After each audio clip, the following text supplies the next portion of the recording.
കൊടൈക്കനാലിലെ പ്രധാനപ്പെട്ട വ്യൂ പോയിന്റുകളിൽ ഒന്നാണ് മൊയർ പോയിന്റ്.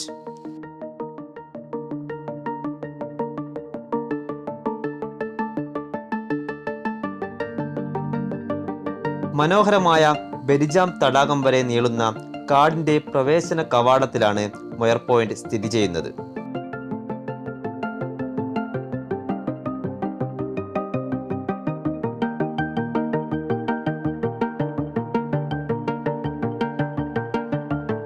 ആയിരത്തി 1929 ഗോഷൻ റോഡിന്റെ നിർമ്മാണം ആരംഭിച്ച സർ തോമസ് മൊയറിന്റെ പേരിലാണ് ഈ സ്ഥലം അറിയപ്പെട്ടിരിക്കുന്നത്.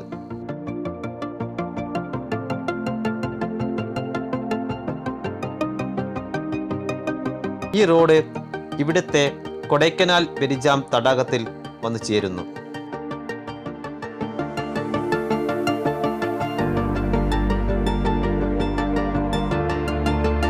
ഈ സൈറ്റിൽ തന്നെ ഇതിനെ പരാമർശിക്കുന്ന ഒരു സ്മാരകവും ഉണ്ട്.